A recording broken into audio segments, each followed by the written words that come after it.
Now, yeah, you're gonna start it off. I'm sorry, sure. All right, Yeah. we're gonna do a real quick, like I guess, background story on my homeboy Shane right here. He's he's a cameraman, but he's also the guy that like if I'm trying to bounce ideas around with Project Wrath, um, he's probably like the number one person I go to just to just bounce ideas back and forth. But he's gonna walk you through like his last couple runs and how he ended up here working for Project Wrath. Yeah, and I'm using them more as warnings rather than just runs because it gets crazy out in Kensington, and people need to know that. 'Cause a lot of people go out there and get stuck, and I'm definitely one of those people. But so one of the stories is I was in Kensington. I drove in with a Hyundai Sonata I had, and I met these two guys, and there was red flags immediately. One thing led to another. I let them into my vehicle to go around boosting, and we hit like 6 different stores. And I mean, they were slamming these places. We went to Home Depot, CVS, all these places, and we were going to this CVS in Temple, and there was a cop outside of it, and they still wanted to go hit it, and it was just absolutely ridiculous. So I quickly made a U-turn, and everything just went wrong immediately. The guy in the front seat took a hit of crack. He sucked it down. He looked at me. He said, "You made a terrible decision just right now." I'm like, "What?" And I'm driving. I drive like half a block, and the guy in the back seat, I had a screwdriver on the back seat.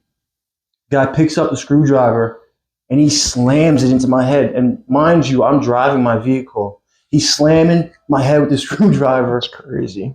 Nuts. And I started leaking after the fourth hit, but he got me like 8 to 12 times. You know, I'm not keeping count. But so now I'm driving the vehicle. I'm scared of them trying to steal everything I have in the car and my car. I'm going down one ways. There's trucks coming at me, beeping. I'm going into reverse. I'm slapping it. The gears, I'm surprised they didn't break. I go into reverse. I'm driving crazy. They're still hitting me. Then this guy's talking shit to me in the front seat. And I knew they had a lot of bench warrants in Kensington. So, and that's the only part I'm familiar with at this time. So I drive to Kensington, and you could tell they started getting shooken up. And I'm heavily concussed. They start like, all right, we got to get out of this situation. So they're like getting everything they can out of the car. They hop out. Um, Once that happens, they leave, right? And I had a hotel at the time. So I'm driving back concussed, bleeding out of my head, get to the hotel, and I had a lottery scratch off ticket that was unscratched. And I scratched it off, and I was so concussed and my eyes were a little blurry that I thought the Q was an O, and the O was the last letter on the scratch off. It was the last thing I needed to win $500,000. And I'm calling up my ex, who was my current girlfriend at the time. I'm calling my mom. I'm telling them, I'm gonna buy you guys Teslas. I just made it out of the streets. I did it. I'm good. And I just pumped it up way too much. But I gave my mother the back of it, the numbers for it, and she calls me up 5 minutes later. She says, "Shane, you didn't win $1 on it." I'm like, "Oh my god!" And just Heartbroken. heartbroken, dude. I was so excited. Everything was turning around. I just went through hell. I was finally in heaven, even though money doesn't do that. Sobriety does that shit. Because everything I need right now is coming to life. Actually, my wants are coming to life. My needs are already met. And there's nothing better than being sober. I won the lottery ticket when I finally just woke the fuck up. It's unbelievable. Project Wrath is everything I wanted and more. Like, we go out, we serve people, we help people, we do everything we can. We make these videos for purpose. It's not just bullshit behind it. Yeah, that's probably one of the best, like, best feelings.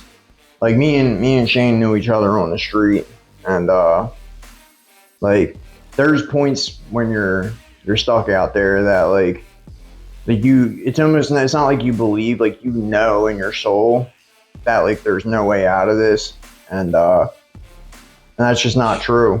You know what I mean? Like, so it's like one of the best feelings in the world when you see, especially when like you know that person's been where you've been, and like probably one of the best feelings watching somebody just wake up and they got it.